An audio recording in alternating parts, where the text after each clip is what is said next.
Hi, my name's Sarika and you're listening to Vocally Annotated, and today I want to talk about the whole sad beige kid trend.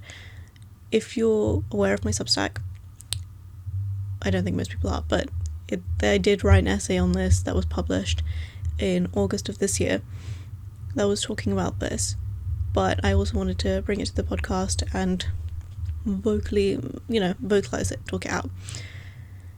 I actually started writing it in February because the inspiration for this part of the inspiration came from last Christmas. So as we're in the run up to Christmas, and by the way, my outfit's unintentionally very Christmassy. I really like this bow in particular, by the way, and it's from a small woman-owned business that I will link in the show notes.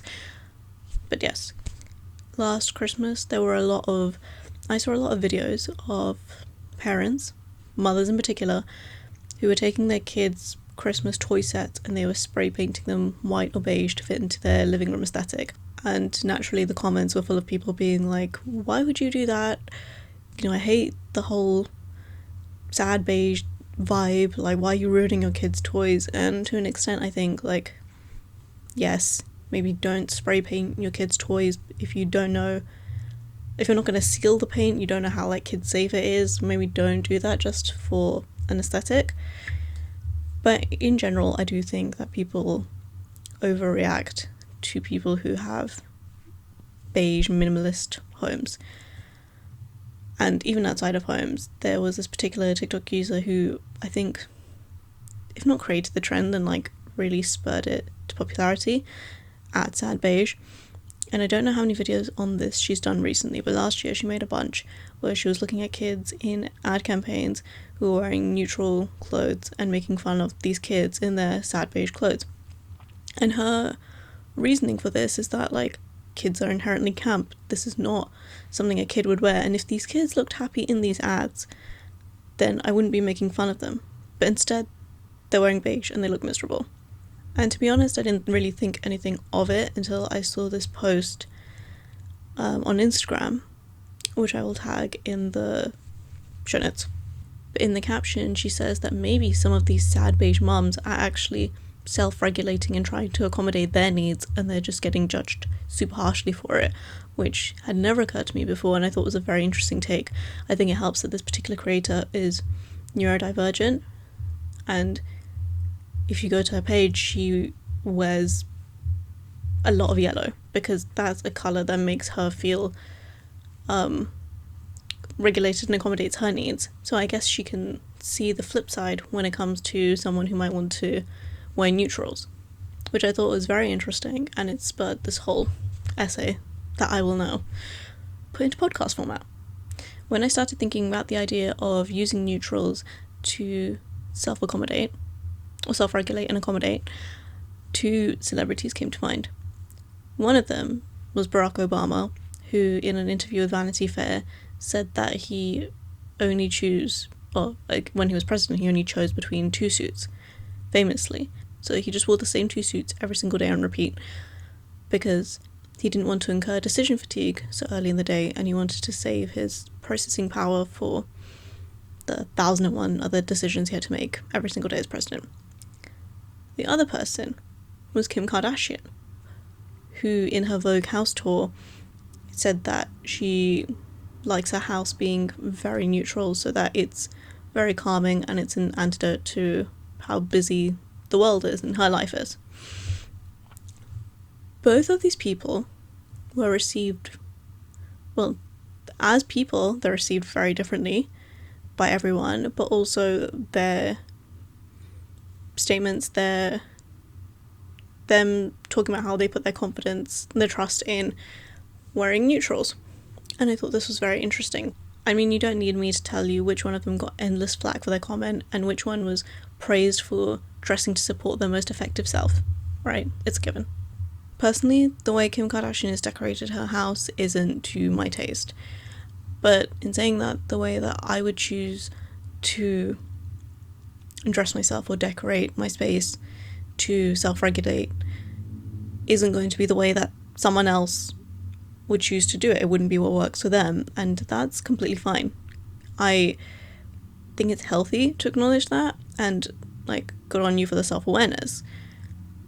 So, you know, that's my personal opinion on her house, but I'm glad it works for her. I'm glad she has the self-awareness to do that.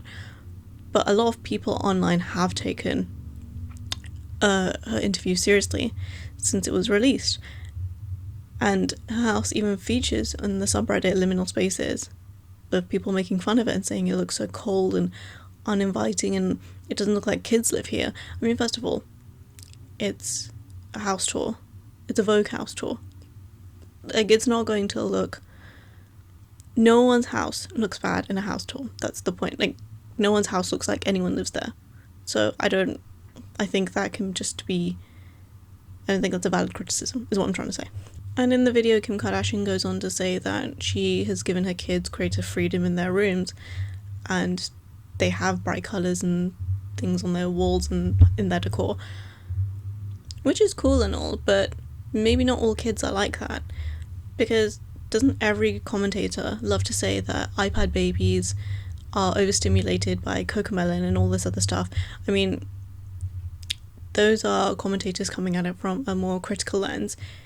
Even on a more sympathetic level, I see lots of TikToks and things of people saying that they've switched their kids from Cocomelon and other newer shows to older shows that we might have watched in the 90s or the 2000s because they're just less stimulating for their kids, and it makes the kids less angry and worked up, and they are just calmer overall because they're not constantly being bombarded.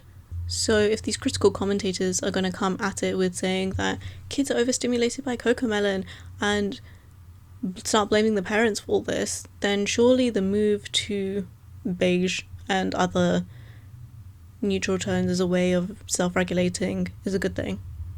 So I don't understand where the complaints start coming in. So maybe not all kids want to have bright colours surrounding them because they're overstimulated too.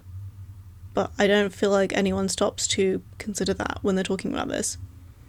Like, what the kids actually want.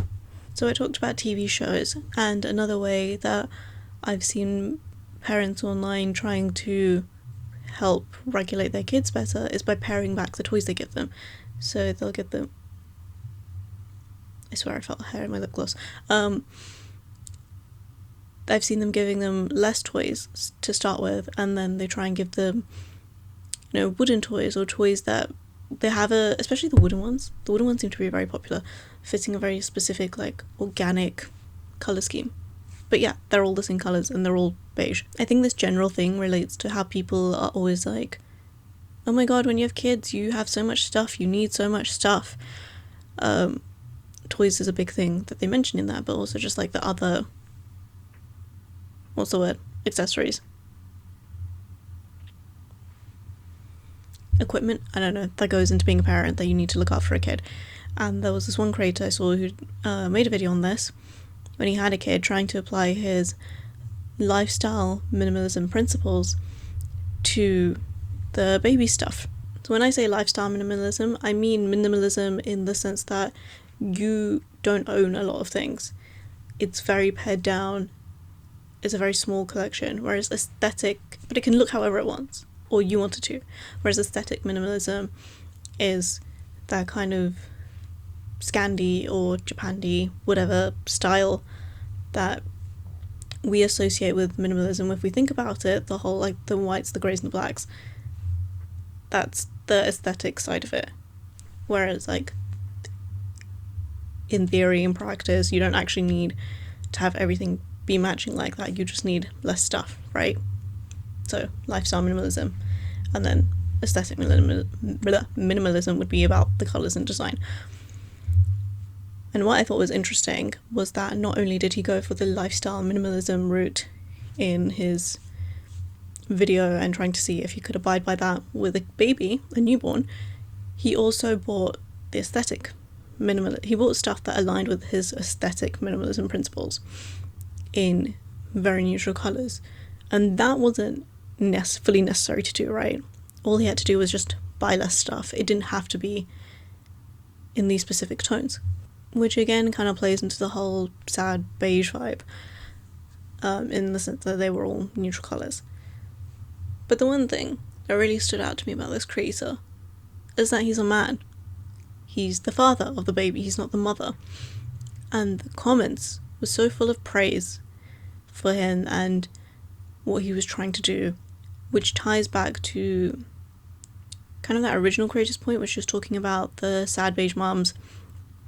And I guess the point I'm getting at here, which is that this whole argument is so gendered. They're sad beige mums who dress their kids. No one's assuming that the dads are being sad beige dads and dressing the kids. No one seems to have a problem when dads apply aesthetic minimalism principles to their child's stuff, including their toys. But when a mum says that she bought specific toys because she wanted it to go with the living room decor, the internet is in uproar because she's a terrible mother. It just comes down to plain old misogyny, quite frankly. And it's nothing new. I know it's not anything new. But the whole sad beige argument is another facet for it to take. I bet no one even noticed that Obama was wearing the same 2 suits every single day until he specifically said it in that interview. Whereas if a woman wears the same dress more than once in public, then that's subversive on some level, like Tiffany Haddish and her Alexander McQueen dress that she famously has reworn because she said she was going to get her money's worth, but that was a big deal and apparently enough to garner headlines. But the biggest issue, I feel, is that no one wants to acknowledge why mothers might feel the need to self-regulate in the first place. No one wants to acknowledge that they take on a significant chunk of the childcare and the housework. Assuming we're talking about a heterosexual couple, mothers take on the lion's share of the childcare and the housework, regardless of if they're working or not, compared to their husbands. They're not paid as much for it, in terms of if they are working, then they're not being paid as much as men. The fact that having kids in the first place affects their future career prospects, and they're constantly reminded of that. I feel like you're pretty much reminded of that from the day you leave university, basically. And then all these factors will also naturally vary depending on race, class, if you're a single mother, and a bunch of other reasons I can't think of right now. But the point is, they don't have support systems in place, so they're doing the best they can with what they have. And if that means having a neutral toned house and dressing their kids in neutrals, is that so wrong? Ultimately, all of the complaints come down to misogyny and wanting to continue to shit on mothers as bad parents. And I don't think that their choice of fabric dye is what makes them a bad parent. I think it's a non-issue, quite frankly. And I think a lot of it relates to how we as a society, particularly in the United States, from what I see on social media, because I don't actually live there, but from what I see, has become such a child-hating place. Like, the number of people who complain about babies on flights now, or just the presence of kids in public spaces, and say it's ruining their day and their vibe because they can't behave the way they want to because there are kids around. But as a culture, as a society, I don't know how far this applies outside of the United States, but we need to start uplifting the people raising the next generation. We don't have to be the ones raising the next generation, but we need to start uplifting them and giving them support systems and building those things in place and prioritizing them. Especially if you're one of these people complaining about the neutral clothes and kids not liking them. Because then, yeah, you can't complain how these mothers choose to cope in a society that you're upholding. To bring it back to what the original poster at Sad Beige on TikTok was talking about in her posts, I'm trying so hard to phrase it. It's like every time I start talking, I lose the train that I have in my head. Regarding the kids looking miserable, I think that can just be chalked up to ads being the editorialization of ads. It's the H&M effect.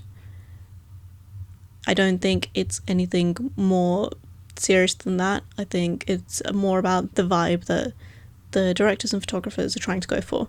But in terms of the clothes, she says that kids are inherently camp, kids are inherently drawn to colours. And I think there's room to discuss stuff here. One famous example of a kid who didn't wear colour, didn't want to wear colour, was Tom Ford's son, who went through a phase where he would only wear camel. So, there you go, a beige, if you will. And then argued with Tom Ford about wanting to wear black. And Tom Ford, who shows up in a black suit to everything, and that's like his signature outfit, argued with his son and was like, no, black doesn't look good on little boys. And the compromise was grey. And maybe he's an outlier. My point is that culturally we have this idea that little kids love colour. In the first episode of the podcast, Articles of Interest, they're discussing kids' clothes, baby clothes, and the conclusion is that a lot of these things are added to kids' clothes so that companies can bypass regulation about what makes kids' clothes safe. Because it turns out that kids' clothes are actually really heavily regulated, and specifically any clothes that could pass as something that a kid could reasonably sleep in. So, in other words, that translates to anything like plain and comfy. So companies will add sequins and beads and all these embellishments that we're used to seeing on kids' clothes, just to make it clear that this is not comfy enough for a child to reasonably sleep in, and therefore they can bypass all those regulations and not have to go through the extra faff. So with all these financial incentives at play, how much do kids actually like these clothes, and how much are they just sold to them? I also want to touch on the connotations of neutral colours as well.